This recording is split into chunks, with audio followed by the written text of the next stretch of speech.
ញមួយលើកនងក្របីកាត់វាស្រែស្រីលើកដៃសញ្ញាគ្មានញនច្រត់កាត់ហើយតាមយាត្រា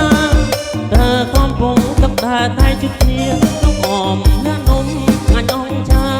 មានបរិយមលោស្លាញ៉ាបងផងព្រោះយើងងូទឹកលេងតែរៀងរកគ្នាហើយសាសងថាទៅលេងរំភង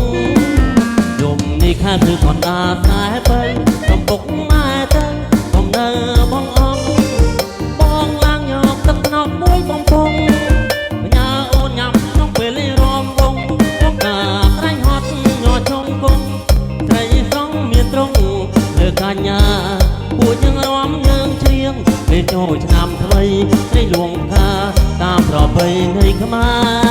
រ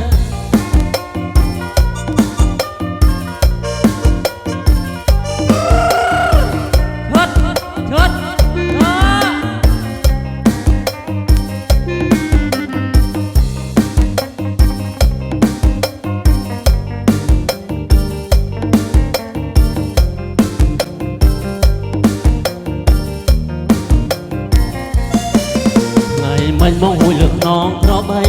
កាត់វាស្រែត្រីលើកដៃសញ្ញាងៀតងន់ច្រត់កាត់ហើយតាមយាត្រាតើកំពុងទឹកតែតែជួបគ្នាលោកអមអ្នកនំងាញ់អងចាមានបរិយមលូស្លាញ៉ាបងផងរួចยังងូទឹកលេងតែរៀងរកគ្នាហើយសាសងថាទៅលេងរំវងយកនេះខែភ្លឺកណ្ដាស្រែទៅកំពុកម៉ែទៅកុំនៅបងអង្គឡើងយកទឹកថ្នប់មួយបំពង់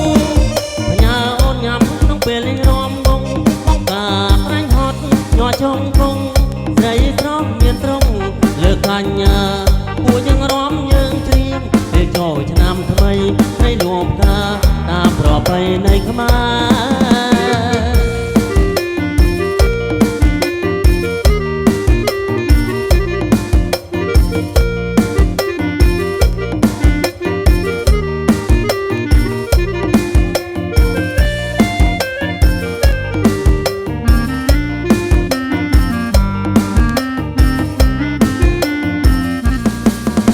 ក្រវា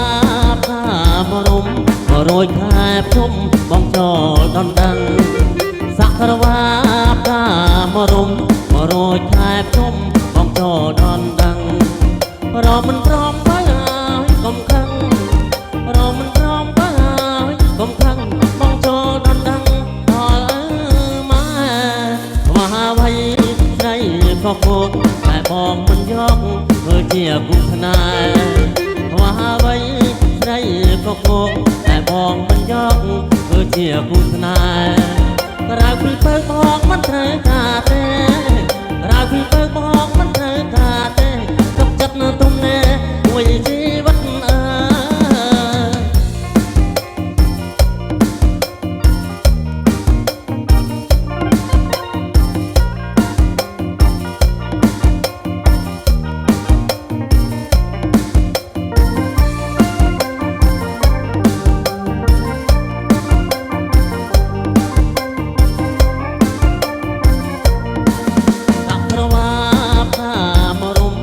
រយខែភ្នំ